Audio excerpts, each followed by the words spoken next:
All right, here we are in another episode of Flipping Houses for Rookies. Good morning, Bill. You look different. You look sunnier or something, like more Yeah, sunshine. What's going on? I'm in Florida visiting my family. My texting started this morning with my mom. She wants me to come for dinner. I'm like, no, Mom, I'm not coming for dinner tonight. I'll be there tomorrow night, but I will be there this afternoon. Oh, well, we're going shopping. Oh, okay. Do you want me to take Dad shopping for you so you don't have to do it? No, I'm going to go a little bit earlier. There's things that we need to chat about. So come anyways. Here we go. The one thing you don't ever want to hear from anybody, up, down, sideways, relative, boss, junior, we need to talk. Yeah, we need to chat, especially from my mom, because I know what it's about, because she was supposed to do some stuff the last time I was here and she hasn't done it. So she knows she's going to be getting her oldest and only boy's ramifications for not doing her checklist. All right, here we go. Episode number 259, owner financing from sellers, turning houses into ATM machines and retirement plans summarized. Mm-hmm. Here, Peter, here is an amazing fact. You will never become wealthy with real estate. Huh. And podcast over. Yeah, it's the loans attached to the real estate that makes the biggest millionaires. The largest question you should pose to yourself, especially after today's podcast, is how I, meaning you, the listener, can become the bank and make the final decisions on whom you loan money to and who you don't. Doing this one thing will gain you more lifestyle flexibility than any other thing known to mankind on planet Earth. End of story.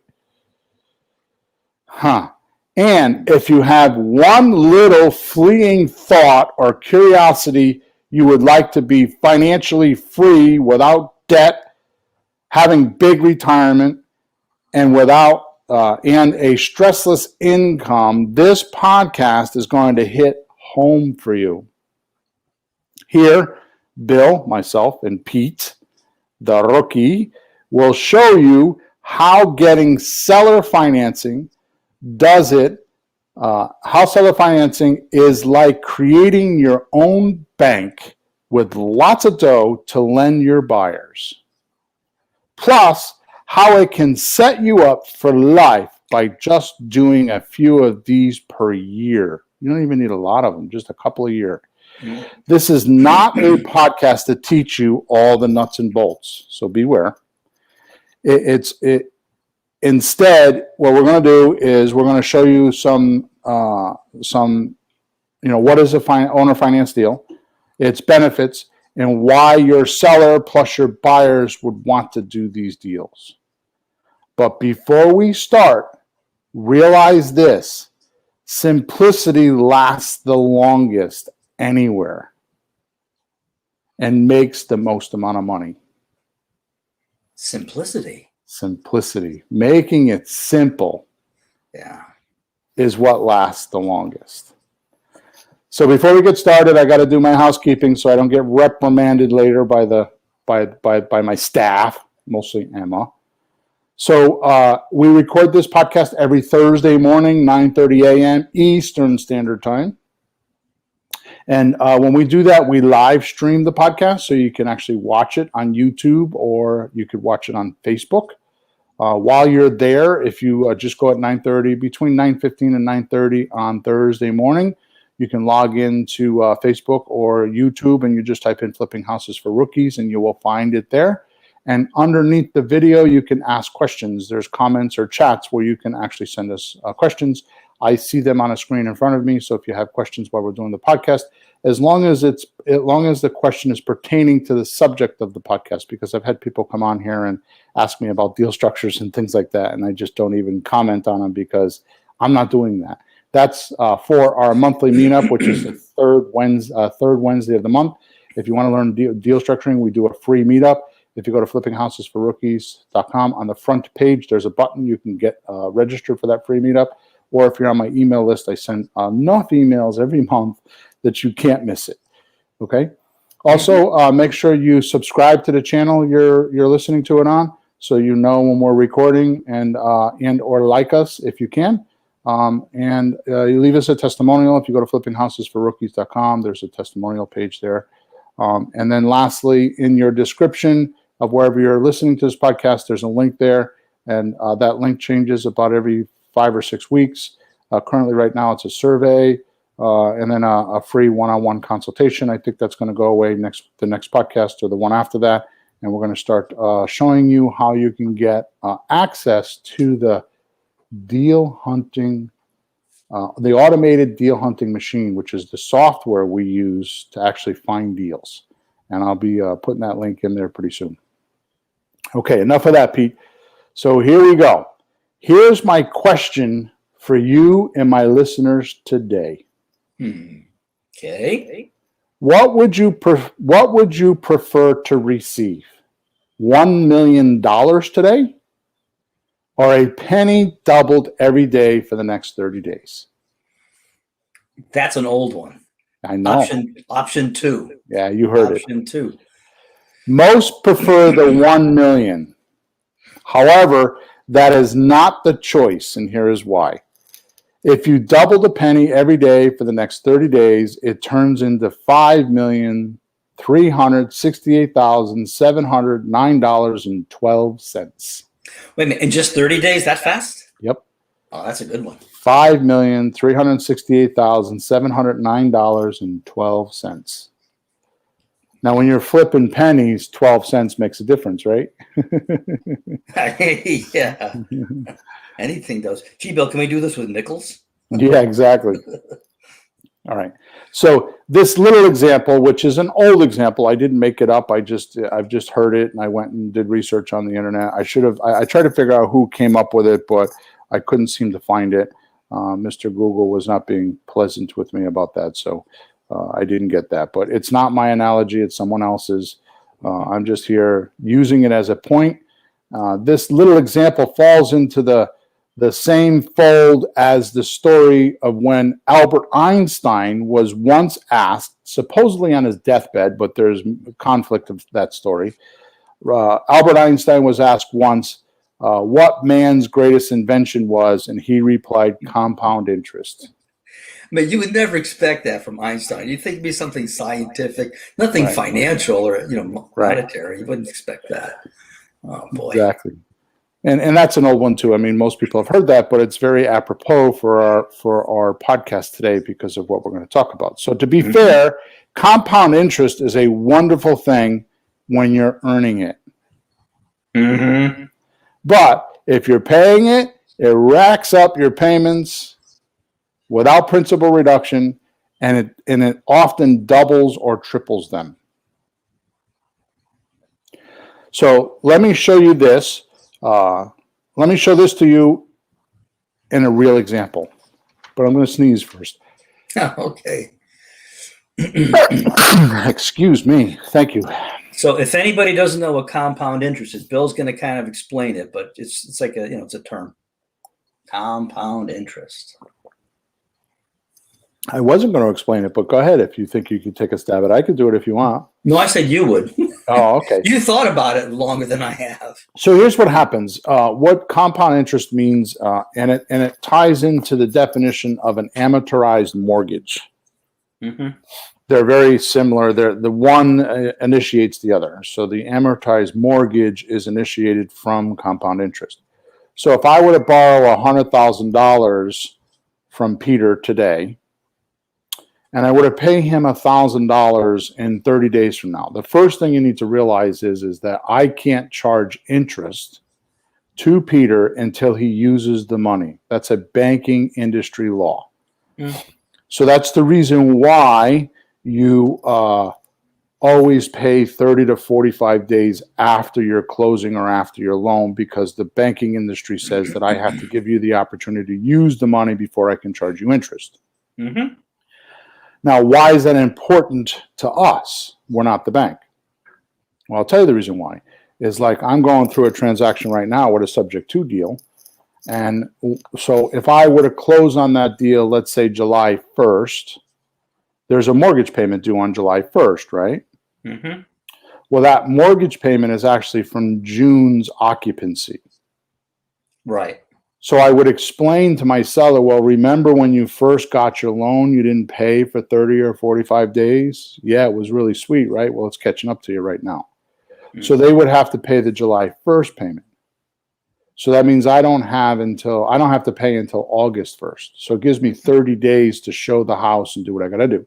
Now, mm-hmm. often what I do, and this is not part of today's podcast, but just a little tidbit of information, is I'll get the seller. So if I sign a 90-day option agreement, meaning, which we talked about in other podcasts, meaning that I have the rights to sell this property, I have the seller pay those monthly payments and the expenses. And as you so loudly brought out many, many podcasts ago, if you went to a realtor, the realtor would do the same thing. I mean, the realtor's not going to pay for the expenses to sell the property, right? So mm-hmm. that means that if you're doing like a slot deal or a lease option deal or a rent to own or any one of those other deals, you could pick up the first 3 payments, right? Or not pay while you're marketing the property. Mm-hmm. Okay? So the reason why it makes a difference on a subject to deal is because if I were to close with my seller on July 1st, my first payment's not due till August 1st. And if I tell the seller that I need them, I'm overpaying. Like, for example, I have a property right now I'm overpaying for. I tell the seller, well, I want you to make 2 more payments after that one.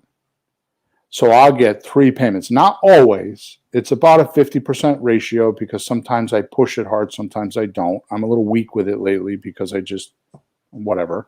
It's just because deals are not, subject to deals are not as easy when the market's really hot. So I don't try to push it too hard, but I do have clients that I push it with. So now what happens is, suppose you get 3 months where the seller is making payments and you put a buyer in there like almost immediately, and let's say the payment's $1,500, you'll get $1,500 for July, August, and September, which is $4,500 of money that you don't have to pay the mortgage because you have the seller doing it. So you'll enhance your deal $4,500 by just flapping your lips and just saying, hey, I don't want to pay until October 1st, right? So a little diversion there. So the point that I'm trying to make is that with interest, if I were to borrow $100,000 from you and I make, let's say, $1,000 payment to you, that payment is going to have interest and some principal reduction, even if it's $1, right? Let's say it's $100, for example. So that means I pay you $1,000, $100 goes to principal reduction, and the other $900 we'll say goes to interest. It's the number. Don't pay attention to the numbers. Just get the concept. I'm doing even numbers so you can understand, right? Mm-hmm. Mm-hmm. So now next month I don't owe you $100,000. I owe you $100,000 minus the $100 in principal I just paid you. Right. So I owe you $90,900.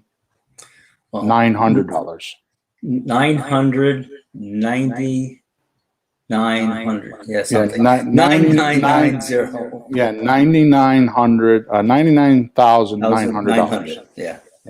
Okay, because I paid you $1,000. So that means, I paid you $100. Yeah, I paid you $1,000. I got a $100 principal reduction. Yep. So that means next month you can only charge me interest on $99,900, not on the $100,000. Then I make another $100 principal payment. Now it goes down to $99,800. So you can only charge me interest on that. Right? That's what an amortization form does. Is it breaks down every month. It's a chart or an Excel spreadsheet often that breaks down how much you're paying. The payment stays the same all the time, but how much you're paying for interest and how much you're paying for principal changes. So obviously, the further you go into years, let's say you go into 5 years, that $500 might be $600 in interest and $400 in principal payments because it changes. The Mhm. reason why it changes is because the compounded interest means that it keeps charging the interest from the unpaid balance, Mhm. and it compounds. In other words, it adds up. It keeps stacking up because every month you're charging interest on that principal. Yep. And when you get into mortgages, and I'm way in the weeds right now, and I'll get out in a second, but when you get into mortgages, they call it a per diem. Per diem is per day. So like when we get a payoff, the payoff will be like $280,000 payoff, for an example, and they'll say that per diem is, $234 a day. So they'll give us a date, like say June 30th is the payoff date is $280,000, and the per diem is $238 a day. So if we close on June 28th, we can add, and if we close on July 2nd, we can subtract. So you can do the math from the $280,000. Yeah. Okay, and that's all because of the compounded interest. So I hope I didn't confuse anybody there, but that's what it is. So suppose we had, now watch this, because this is going to give you the punchline. Now we just talked about the features of a compound interest loan. Now I'm going to kind of get out of the weeds. We took care of all the geeks on this stuff. Now let's go to the regular people like me that doesn't want to deal with all that significance. Okay. Yeah. So suppose we had a loan on a property for $100,000 and it was for 30 years at 4% interest. Mm-hmm. Okay. Your principal and payment interest, just principal and payment. This is not taxes, insurance, HOA fees, none of that stuff. What, principal and interest? I'm sorry, principal and interest. I said insurance, I meant interest. Thank you. Your principal and interest payment would be $716.12 a month. Mm-hmm. So if we had a $100,000 loan, right, and we took it for 30 years at 4%, it would be $716.12 per month. That's just principal and interest. Yeah. Now here's the magic. So if you took the $716.12 and you multiplied it by the 360 payments, that's 36 years, it comes out to $257,804.26. Right? So this is why when I'm doing seminars, I used to do my live seminars, I would ask people, raise their hand, and I would tell them, I'm tricking you right now, so be aware. How much did you pay for your house? Oh, I paid $100,000 for it. Oh, okay. Well, how much is your payment? Well, it's $716.12 a month, principal and interest, without the taxes and insurance. Mm-hmm. And then I would say, okay, somebody got a calculator, and I would have them multiply it, and they would come up with $257,804.26. And I would say to them, oh, so you didn't pay $100,000, you paid $257,804.26. Mm-hmm.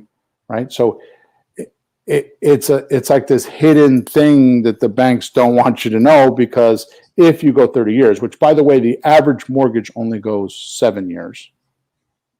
And they know that. That's why the first 5 years of a mortgage payment is all interest payment. You barely pay down principal because the banks have figured this out. And by the way, when you have loans that have prepayment penalties, that's the reason why, because the bank feels like the loan's not going to mature past 7 years, and they're trying to get you to keep the loan in your name. So they'll do prepayment penalties the first 5 or 7 years.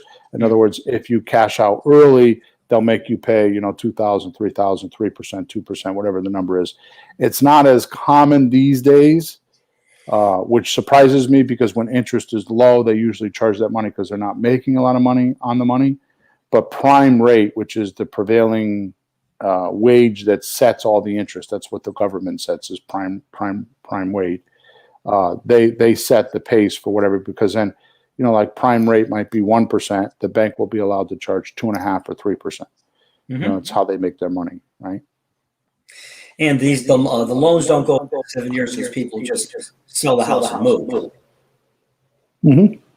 Yeah, and they know that. I mean, some of them stick around a long time, but that's the average, right? They just leave. Average person lives in a property 7 to 10 years. Whew. An average person.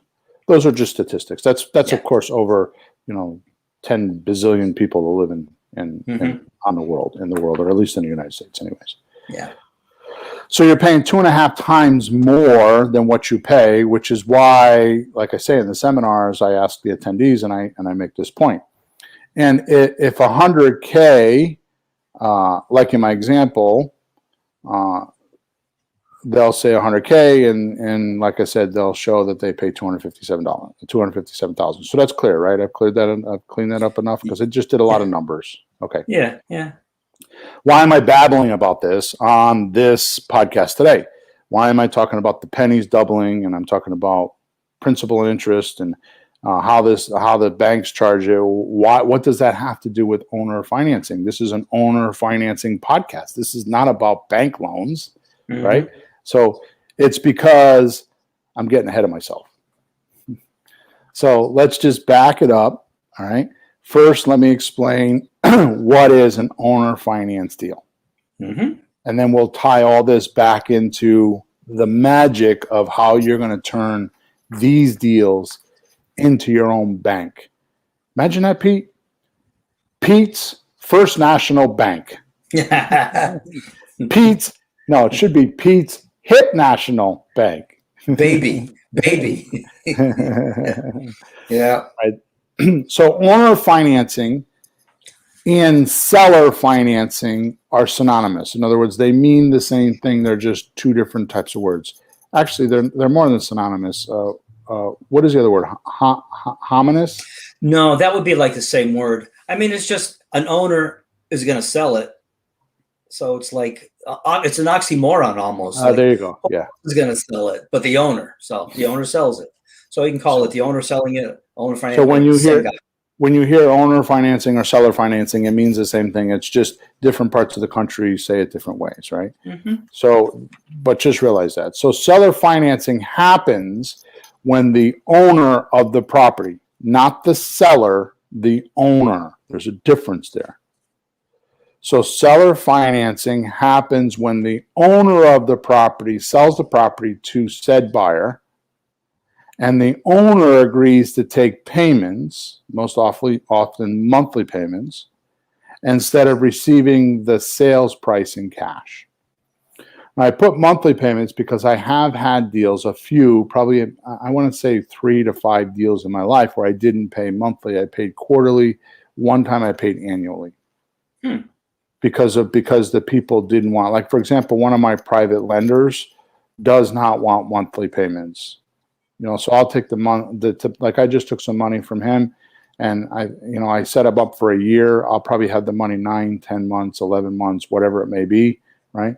And he wants it. So what he wants is his interest and everything to come back in one check. So if I borrow $100,000 for a year at 9%, he wants his $9,000 when I pay him at the end. He doesn't want monthly payments, which when you're doing some of the other deals that we were talking about, especially rehab, retail deals and all those, that's good not to have those payments, right?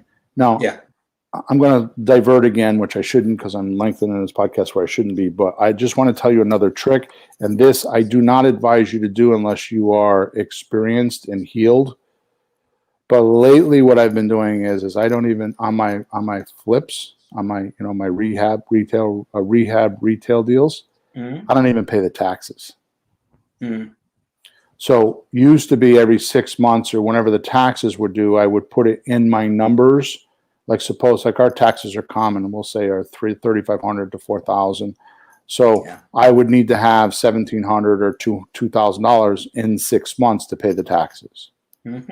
Lately, I haven't been doing that. Because I close in 7 or 8 months. And what I found out is in a couple of the cities that I do taxes in, if you pay in advance, that means the seller. So I'm going to put up $2,000, and then the seller has to give me the money back when I close in 7 months. So lately, what I've been doing is instead of just putting, because that $2,000 eats into my holding costs cash flow. Right. So what I've been doing on some of my deals is I just kind of float the tax money a little bit. I pay a penalty, but I float the tax money and I just pay for it all in a closing, especially if I know I'm close on a deal. So I'll stretch the tax money just because. So in other words, I'm using the tax collector as a private lender for the taxes. Okay. You shouldn't do that. I shouldn't give that advice. I'll probably have the IRS knocking on my door tomorrow. saying, Mr. Hawthorne, what are you telling your guys? But anyways, just a little hint there that it's just one of those little things. So often these transactions are required by the owner to have a deposit, so the owner feels the buyer has skin in the game plus some security. Okay. Mm-hmm. Now, that irritates me when I hear that. I just had a coaching client that was trying to put together a transaction, and the seller is saying, I want a deposit because I want skin in the game. So just in case you're curious, in my universe, or on Bill's planet, when I hear those words, I want skin in the game. Mm-hmm. I don't hear that language. What I hear is I hear the seller on a megaphone standing in front of me, turned full blast, so it blows my hair back when they speak it, that I don't trust you, Bill. So I'm going to punish you or make sure you stay in the deal because I don't trust you. Mm-hmm. And I'm going to make it's penalties and rewards. I'm going to penalize you until you can prove to me I should trust you. Mm-hmm. That's what I hear when I hear I want skin in the game. Yeah. Okay. So I don't play that game. When somebody tells me that, there's two things that I'm borderline rude with. And you know me, I mean, I could be borderline rude with a lot of things, but these are the most obvious. When I have a seller that's on the phone with me and I'm doing my regular, daily calls, and I'll say to the seller, is it for sale? Because we call off market leads, right? So I'll be like, and I've already had one VA texting them. I've had another VA calling them, and now I'm on the phone with them. Mm-hmm. Because they kind of went through and I hear, I'll say, is the property for sale? Well, yeah, everything's for sale for the right price. Yeah. And I am not polite about it at all. If they're going to be pissed off at me and hang up on me, that's when they're going to do it. I need to set the pace of this conversation correctly, Bill's way. I'm not playing that game. And I let them know, well, I'm not your guy. I'm not going to play this game. I am not here to give you your gold mine.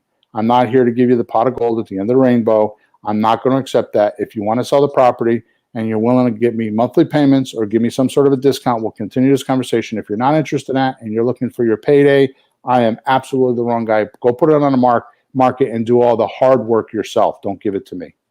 Mm-hmm. And either, about 70% of the time they're like, oh, no. What do you got to say? But sometimes they're just like, okay, see ya, click. Okay. Yeah. I had a guy, I was selling a condominium. I said, how much you want for it? He goes, $500,000. Excuse me, what makes you think it's worth $500,000? It's like, well, it's because I want it. It's, thank you, goodbye. Yeah. Seriously. Don't waste my time. Why are you wasting your own? Go away. So for those of you that don't have my New York attitude and my balls to say something like that, which is probably most people on the call, and I hope that's not being arrogant, but it's just it's my personality. And Pete, of all people, you know that. Mm-hmm. What you should do is you should say to them, why would I give you 50% down? Because that's mostly what they want. When I could go get a loan for 3 to 5%. So in effect, the owner of the property becomes your bank, right?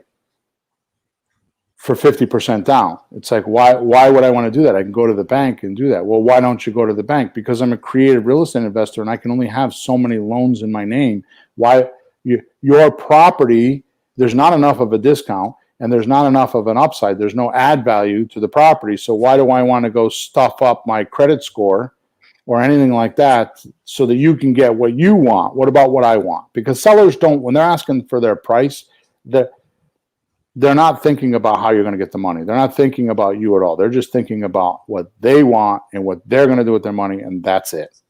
They don't care about anybody else until they realize it's going to thwart or stop them getting their money. They don't care. But when they realize that it's not going to go the way they planned, then they start to humble. Yep. Right? Which is the reason why we talk about 45 days being the sweet spot. Because one of the things that you should do is you should look at sellers that are, a hot market is when something sells within 30 days. A cold market is when it takes, 60 to 90 days to sell, right? 45 days is a sweet spot. And this is the exact reason why, is because they're starting to humble to what they want and their demands, and they're backing down a little bit, like, well, maybe this isn't going to happen. Right? And this is the exact reason why. So, so as a definition of owner financing, in effect, the owner of the property becomes your bank, and you don't have any applications to fill out. There's no application process for you. So now here's the magic. Once you get the seller financing, right, you are the new owner and can pass the seller financing on to your buyer, or just do a rent to own. So once you get because what happens is when you do owner financing, you're going to have a closing with a closing agent, with an attorney or a closing agent, whichever you use in your state, and they're going to pass you the deed. So the deed is in your name. So what they're getting is they're going to exchange the property or the keys for documents that say you owe them this money and collateral attached. So if you don't pay, they can come get the property back. Right? Yeah. So here's the magic. Once you have that in your name, you are now the banker, right? So you decide who you're going to loan the money to now. You decide who's going to go in that house. You decide who you're going to do a rent to own with. You decide if you want to do owner financing yourself. You decide how much deposit money. You decide how much monthly money. You decide all of that. Okay? Now, there's two important parts of this statement. If you do like we do, you don't pay interest, but instead pay more for the house. And I'll tell you about that in a minute. You can then be in control, like I just said, of what the buyer pays and how long the seller will get paid, and how much the seller's going to get paid and how much you're going to get paid. Right? So that's important. And I'm going to go over that, the strategy in a second. So 2, if the buyer's paying rent, and this is huge, because when you actually get this to click in your head, you'll realize the wealth of this podcast and these transactions. If you get the buyer to pay rent and you're paying the seller principal reduction payments, especially with no interest, that means your buyer only gets to use the property for the payment. So if they're paying $1,500 a month, and that includes, insurance and taxes and everything, right? You're not paying that money. The tenant is. The tenant is the rent-to-own person or the owner finance person, whichever way you structure the deal, is paying that money, right? Well, it wouldn't be owner financing. It would be rent-to-own. And I'm skating around not having to use the language and agreement for deed because I don't want to explain that. We have a podcast that does that, but that's another way you can do it, right? But here's the point. Your end user who's living in the house is paying a rent. So the best way to give you an analogy here is if you go and rent a car, right? Yeah. What are you using? What are you paying for? The use of that car, right? Just the use, the rental. It's not layaway. Right. Like this isn't Target or Walmart, Which our society has that creepy thing called a lease in a car, which is horrible. It's great for the finance companies, but it's horrible for the end user. So they're renting the car. So in other words, they're making a monthly payment and all they get is the use of the car. Where if you were to purchase the car, now you're paying for the car. And when you get done with your payments, you own the car, which by the way, realize this, that's the difference between your tenants and your tenant buyers. See, a tenant in like in an apartment building just rents the car. They could care less about your property. They're just using it. They're going to get all they can out of it, and they're going to use it to the nth degree and right up to the limit that you'll let them do it. Where if you have a rent-to-own person, the person that's actually going to buy the house, they're going to treat the house a whole lot different because now they own it. Yeah. Those payments, they're going to do that. So let me give you an example. Let's say a house is worth $230,000. And I pay $260,000. I sell the house for $260,000 to my buyer. So I pay $260,000. I sell it for $260,000. Right? The buyer pays me $1,800 a month for a rent-to-own deal. So they technically own the property. They're just making monthly payments. So they own the property. So they have all the landlord obligations. they're shoveling the driveways and for snow, and they're cutting the grass, and they're doing all the maintenance and all that stuff, right? Right. And they're paying me $1,800 a month. But the $1,800 a month, out of that $1,800 a month, let's say the taxes and insurance is $500. So that means I have $1,300 left, right? Sure. So out of that $1,300, I pay the seller $1,000 because that's what I promised. I promised to pay $260 and $1,000 a month, principal only payments, no interest, right?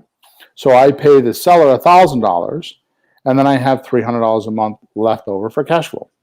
Yep. Right. So now let's break this down. $1,000 per month principal reduction means I paid the seller $60,000 over the course of 5 years. So if I owed him $260 at the end of 5 years, I now only owe him $200. But the buyer still owes me the $260. He's just been renting. Right. He doesn't have the deed. Right. So he still owes me the $260. So now he goes to the bank and gets a loan for the $260 and pays me $260. So at the end of 5 years, he's paying me the $260. I only owe $200. So that means I got $60,000 in profit. Yeah. For just maintaining the property. But wait, now we have the $300 per month for cash flow. Right. Times 60. Times 60 is $24,000. 18. $18,000, yeah. Yeah, 18. Right? So how much should we make? 60 plus 18. That's a 78 now. $78,000. So we bought the house for $260, sold it for $260, and because the money is in the money, which is the reason why I say, this is the punchline for, you will never become wealthy in real estate. And here's my point. When you're a flipper, right? You might make a lot of money, but you're not going to become wealthy, because what's the definition of wealth? Kiyosaki said it in the cash flow quadrant. The definition of wealth is to have assets set up and you don't have to work hard for that money every month. So if you have a $4,000, it costs you $4,000 a month to live. I wish I could go back to that, but $4,000 a month to live, right? And you have assets that are spitting off $6,000 a month, and you only have to work, say, 5 or 10 hours a month to work on those assets, you're wealthy. You don't need $1 million in the bank, or 2 million, or 5 million. You don't need a lot of cash. You need assets. And that's the glory of real estate. And that's the glory of owner financing, is that you could build these assets and have them spit off payments. Right? So as far, I have a couple rentals that I'm getting rid of, because there are actual rentals and D properties with D tenants, and I've had them for several years, and it's time, just because of the market, it's time for me to get rid of them, because what I realized in my portfolio, all my problems come from those D tenants that are renting. They're not owning. My rent to own properties, sometimes, I got a guy that's been in my property for, August will be 3 years. And I think the last time I talked to him is when I gave him the keys to the house. Really? Once in a while I'll text him like, hey, everything okay? I didn't get the payment. And he's like, I sent it yesterday. I think I've done that twice, because he was ill or something like that, and his wife sent it, right? But that's it. It's a whole different world. Yeah. Okay. So I chose who went in this property, right? I chose how much I'm going to charge him for rent, right?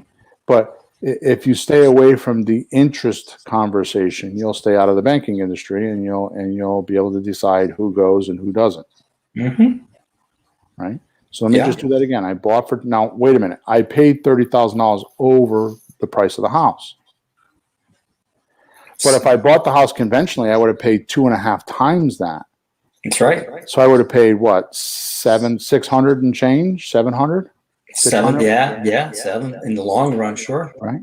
Where if I overpaid $30,000, it's not that bad. I've paid as much as 10% over. In this case, it was 10%. I've paid even more than that. I mean, we looked at a house one time. I don't remember the house, but we were maybe it was with Jesse. It was $50,000 over the value. And I was willing to do it because when you pay that much over the value, as long as you get a principal only payment, you just stretch out the term. So instead of doing 5 years, you do 10 years. It allows you to pay down that over leveraged equity, right? Mm-hmm. But here's the thing: when I had deals like that the seller is banging me over the head or trying to put a gun to my head and hold me hostage for the price because they're blinded by the price, I sneak in the back door and I get cash flow. Because remember, there's 2 ways to make money with real estate. That's with the equity, buy low, sell high, and the cash flow. So I'll promise to pay an extra $50,000 for a house, get a 10-year loan, but then instead of paying $1,000 a month, I want to pay $700 a month. And I'll make an extra $300 to do it. I'll get the cash flow because they don't care. They're just stuck on, and they have blinders for their sale price. And it's amazing when you run into these people. It's almost dumbfounding. It's almost like, can somebody be this dumb? And I don't mean that to be like derogatory or something, but and I'll tell them and I'll try to explain to them, but, and they just don't hear it until I get to the point. Well, okay, let's do it your way. Yeah, I'm not going to take advantage of them, but I am going to try. I am going to try to explain it to them. But if they're just stuck on the price, they're stuck on the price. And there are sellers like that. So we made $78,000 in this deal. Okay. Now, we go back to the beginning of this podcast. Like I said, a $30,000 loan would be 2.5 times, right? Mm-hmm. So, here, I wrote it down here. 2.5 times the 230, which is 575. So if we took it with the bank, it would be $575,000. Yeah. I pay 260. Right. So it's a much better deal. I could afford to pay 275 as long as I get the right terms. So what happens, and I'm belaboring this point way too long because we need to move on because we're almost at the end of our time. The reason why I'm belaboring this point is because don't get stuck on what you're paying. Get stuck on the cash flow and get the other benefits like principal only payments and more term. Mm-hmm. Right? So don't get just stuck because there's 3 factors there. It's like a triangle. When one corner lifts, the other corner lifts. When one goes down, the other corner goes down. Mm-hmm. You got your payment. You have your payment. You have your term, the length. Mm-hmm. And I just went blank. So you have your payment. You have your overall cost. Right. And that's the monthly payment. Yeah. And then the term. Yeah. So you have you have your cost, you have your cash flow, and then you have your equity. Money now, money monthly, money later. Mm-hmm. Right. Yeah. So how many of these do you need to be free? How many of these a year do you need to be free? So if you did 2 of these deals a year, that's $168,000 and $840,000 over 5 years. And that's a real deal too, isn't it? That's not just making stuff up. Especially in today's market. Yeah, I mean, that's a deal you did. These aren't just like examples. This is something you did a few years ago. Before I was with you, but I've heard the story. That's a deal you did.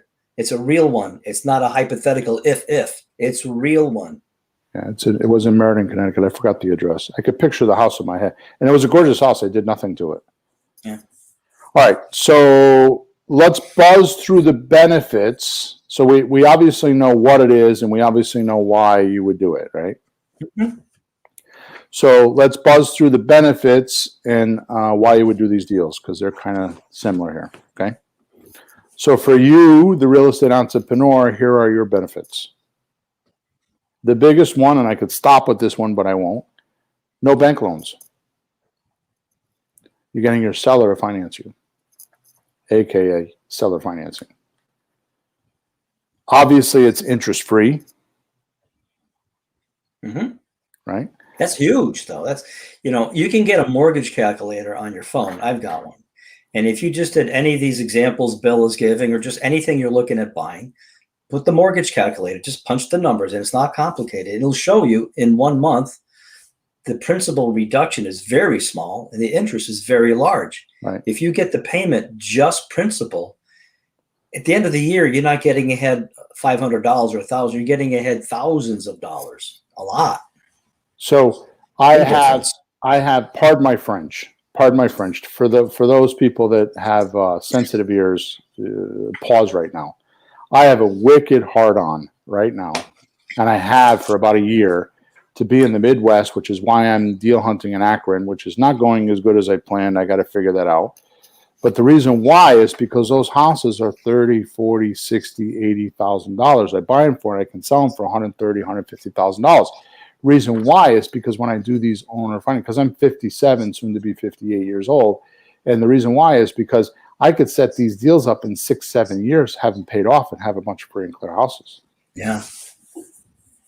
Right. That's why I'm hunting for those deals. That's why I want to do it, because, whether I do it on owner financing or whether I do it with an agreement for deed, it's the same math, right? Just different paperwork. But the point is that you could set it up and that you can get these things paid off and not even try to sell them, just rent them.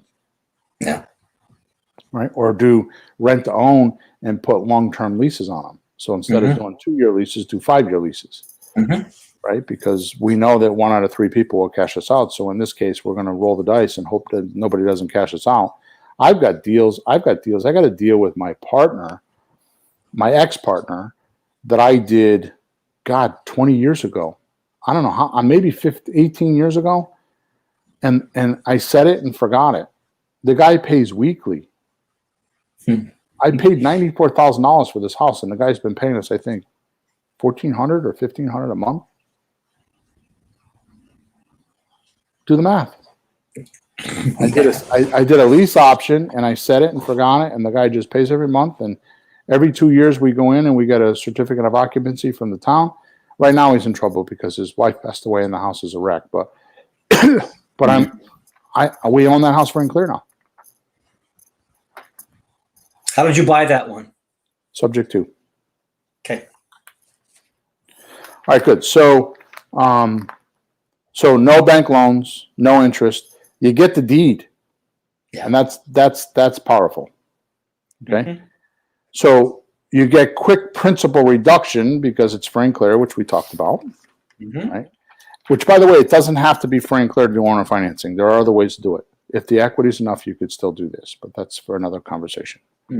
Okay. Number 5, there's no limit on what you can buy. That's the biggest advantage. That's the reason why we're creative real estate investors, because we don't want to have a limit. When you're with banks and you keep borrowing money, I'm going to tell you right now, the stories you hear about markets collapsing and people losing their faces, like completely like ripping their skin off their face and just crushing them, is for only one reason. They signed for these loans personally. They took bank loans and signed for them personally. Okay. If you do it this way, you will sign personally often, right? But when I sign personally, I make sure that I'm buying at enough of a discount that if the market fluctuates, because if you do research, now this is not an absolute, but if you do research, most of the markets, like 95% of the markets, when they collapse, don't collapse more than 20%. So if you're buying at 80 cents on a dollar, you're not risking a down market collapse. Yeah, you don't get over leveraged that way. Right.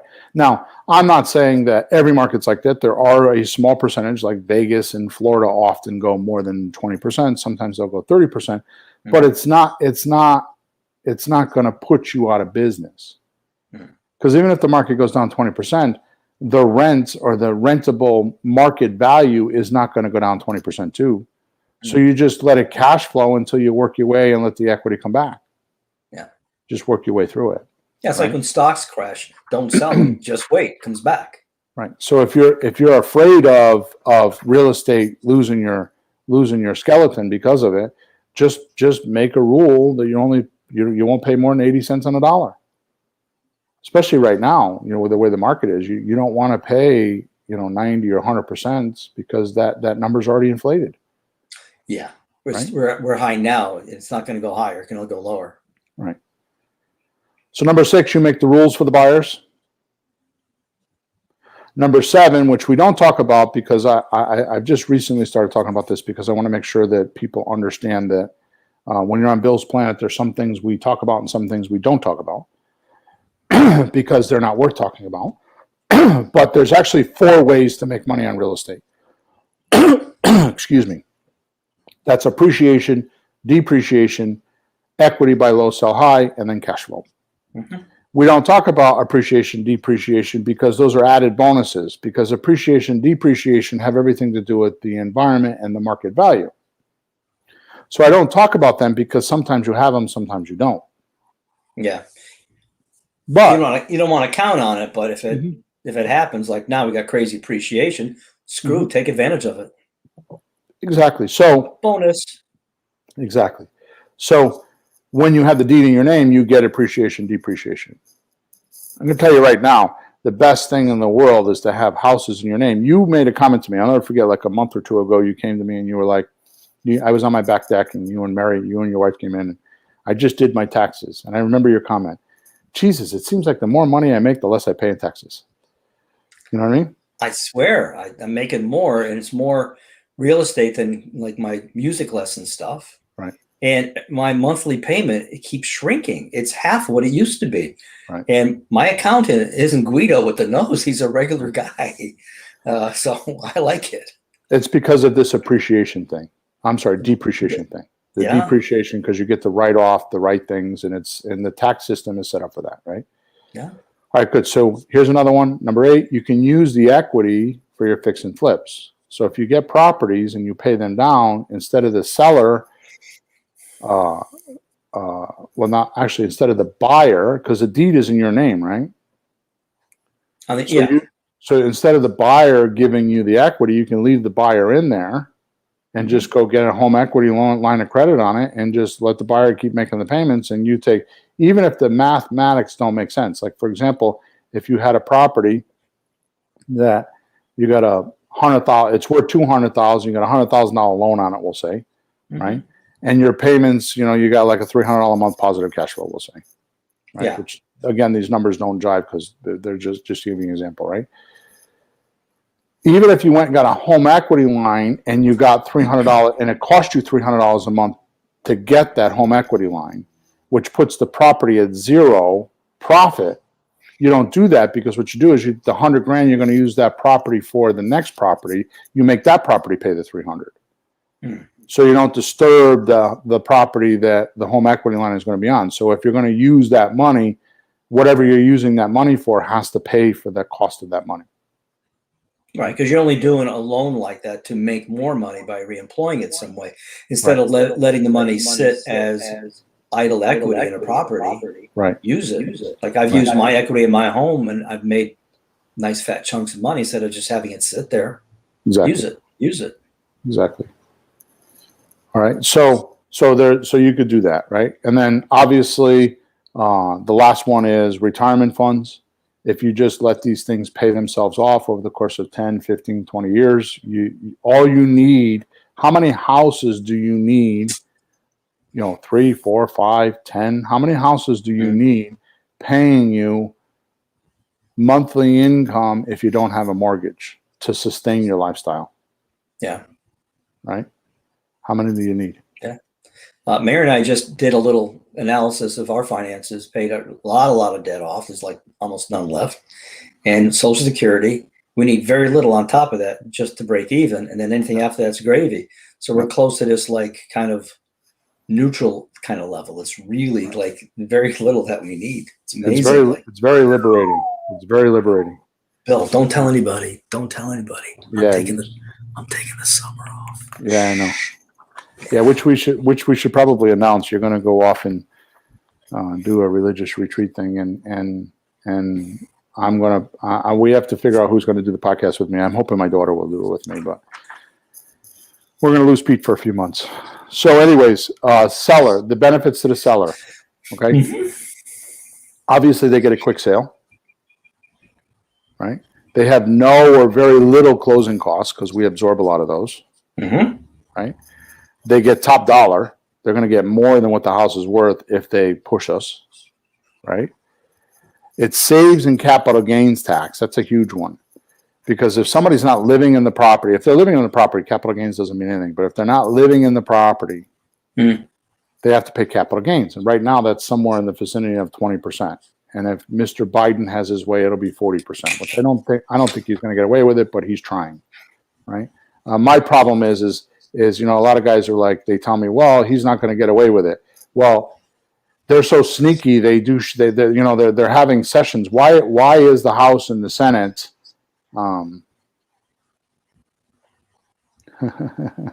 John says he'll help you, the rookie. So why? Well, thank you, John. So why is it that these politicians, I've never heard of this in my life, are having sessions at 2:00 in the morning and voting on things at 2 a.m. and 1 a.m. and 4 a.m. in the morning? Because they're sneaky and they're going behind our back. So my concern is that this capital gains tax may not be a bill in itself. They'll sneak it in some other bill that's buried in the package, and then all of a sudden we find out about it. And that's what I'm worried about, so. Well, my hope is that enough politicians own real estate so they won't let it go through. Well, like I said, my point is that they're so sneaky they'll sneak it through. But that if they go to 40% in capital gains or 45% capital gains tax, game over. Well, it'll help us because we'll be doing a lot of owner finance deals. And the reason why it helps the capital gains is because suppose I have a $100,000 gain on my property this year, and I take the cash this year. Well, I don't have enough expenses to absorb that $100,000 worth of gain this year. Suppose I only got $20,000, I got to pay taxes on the difference of $80,000.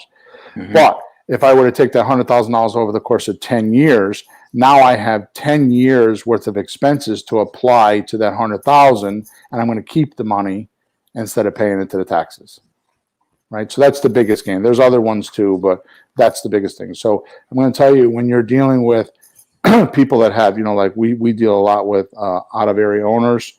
We deal a lot with people that don't live in the properties. That's a huge part. When you got to start giving away 20% of your profit, and now think of this, Peter. Think of this. We don't talk about this enough.